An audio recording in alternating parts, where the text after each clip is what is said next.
નમસ્કાર મિત્રો, સ્વાગત છે તમારું આપણી આ યુટ્યુબ ચેનલમાં જેનું નામ છે ગુજરાતી જીકેની જમાવટ। આજના વિડીયોમાં આપણે વાત કરીશું મિત્રો કેન્દ્ર સરકારના મહિલા અને બાળ વિકાસ વિભાગના ICDS પ્રોજેક્ટમાં વિવિધ રાજ્ય સરકારોના માર્ગદર્શન હેઠળ કામ કરતા અને મહિલા વિભાગમાં કામ કરતા કુલ 28 લાખ કરતાં વધારે કર્મનિષ્ઠ આંગણવાડી કાર્યકર તેડાગર બહેનો માટે ફરીથી મિત્રો માનદ વેતનમાં વધારાને લઈ અને મિત્રો ચર્ચાએ જોર પકડ્યું છે। કારણ કે સરકારે જે છે તે મિત્રો પ્રી બજેટ મિટિંગ જે 24 જૂનના રોજ આયોજિત થઈ હતી તેમાં ક્યાંક ને ક્યાંક આ કર્મચારીઓનો પગાર વધશે તેવી જાહેરાત કરી હતી, પરંતુ છેલ્લા 6 વર્ષથી એટલે કે વર્ષ 2018થી કેન્દ્ર સરકારના જે 60% માનદ વેતનમાં જે ફાળો છે તેમાં કોઈપણ જાતનો વધારો કરવામાં નથી આવ્યો। તેને લઈ અને મિત્રો તમામ જે કર્મચારી યુનિયનો છે, આંગણવાડી કર્મચારી યુનિયન તમામ રાજ્યોના અને ઓલ ઇન્ડિયા આંગણવાડી કર્મચારી ફેડરેશન દ્વારા જે છે તે મિત્રો આગામી સમયમાં સરકાર સામે જે છે તે મિત્રો અલગ અલગ આંદોલનો કરી અને સરકારને ફરીથી આ માનદ વેતનમાં વધારો કરવા માટે મજબૂર કરવામાં આવી શકે છે।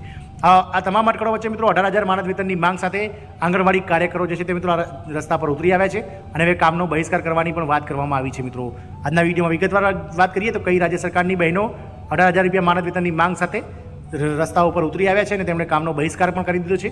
તમામ માહિતી સાથે આજના વિડીયોમાં ઉપલબ્ધ છે, તો જાણીએ મિત્રો કે સરકાર શું આ માનદ વેતન મેળવતા કર્મચારીઓની માંગને સ્વીકારશે અને શું આગામી સમયમાં કાર્યકર અને તેડાગર બહેનોનો પગાર વધશે કે નહીં તેના વિશે આજના વિડીયોમાં વિગતવાર વાત કરીએ।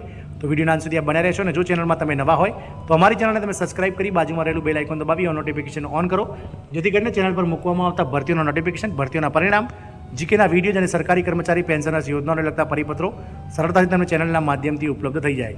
તો મિત્રો 18,000 રૂપિયા માનદ વેતનની માંગ સાથે આંગણવાડી કાર્યકર અને તેડાગર બહેનો રસ્તા પર ઉતરી આવ્યા છે।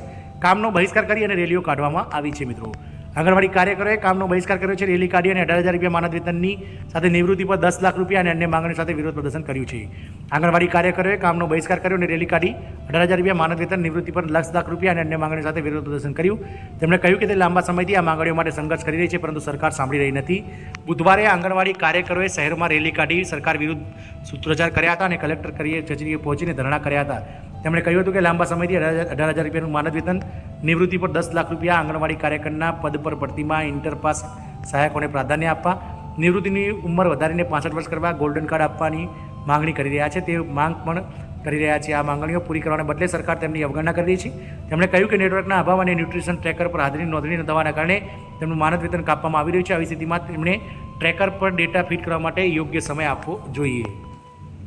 તેમણે એ પણ ઉમેર્યું હતું કે 6 મહિનામાં મુસાફરી ભાડું ચૂકવવા, ગ્રામ્ય વિસ્તારોમાં આંગણવાડી કેન્દ્રો માટે ₹1000 ભાડું, શહેરી વિસ્તારોમાં ₹4000 ભાડું મકાન માલિકના ખાતામાં જમા કરવામાં આવે અને વિભાગોની કામગીરી ન કરવાની પણ માગણી કરવામાં આવી હતી। આ દરમિયાન અલગ અલગ જિલ્લાના જે કર્મચારી યુનિયનના લીડર છે તેઓ પણ હાજર રહ્યા હતા। મિત્રો કર્મચારીઓ દ્વારા જે છે તે 18,000 રૂપિયા માનદ વેતનની માંગ કરવામાં આવી રહી છે। કાર્યકર બહેનો માટે, તેડાગર બહેનો માટે 15,000 રૂપિયાની માંગ કરવામાં આવી રહી છે। છેલ્લા ઘણા લાંબા સમયથી મિત્રો કર્મચારી યુનિયનો દ્વારા આંગણવાડી કાર્યકર બહેનોનો દૈનિક પગાર 600 રૂપિયા તેમજ તેડાગર બહેનોનો દૈનિક પગાર 500 રૂપિયા એમ મિત્રો માસિક 18,000 રૂપિયા માનદ વેતન કાર્યકર બહેનોનું અને માસિક 15,000 રૂપિયા માનદ વેતન તેડાગર બહેનોનું જે છે તે મિત્રો આંગણવાડી કર્મચારી યુનિયન દ્વારા સરકાર સમક્ષ અલગ અલગ સમયે માંગવામાં આવેલ છે, પરંતુ સરકારે દર વખતે આ જે બહેનો છે તેમને અનદેખી કરેલ છે અને તેમની જે માંગણીઓ છે તેને મિત્રો અસ્વીકાર કરેલ છે। જોવાનું એ રહેશે કે મિત્રો હવે જે રીતે આ આંદોલનને ઉગ્ર બનાવવામાં આવી રહ્યું છે ને કામનો બહિષ્કાર પણ કરવામાં આવી રહ્યો છે, તે જોતાં એવું લાગી રહ્યું છે કે આગામી દિવાળીના તહેવારો પહેલાં સરકાર ક્યાંક ને ક્યાંક જે કેન્દ્ર સરકાર દ્વારા 60% જે હિસ્સો છે તેમાં વધારો કરી અને આ કર્મચારીઓને યોગ્ય ન્યાય આપશે અને તેમના માનદ વેતનમાં વધારો કરી અને આજના મોંઘવારીના સમયમાં બજારમાં ટકી રહેવા અને જીવન નિર્વાહ ચલાવવા માટે આ કર્મનિષ્ઠ કર્મચારીઓનો પગાર સરકાર વધારે તેવી આશા છે। જય હિન્દ, અસ્તુ।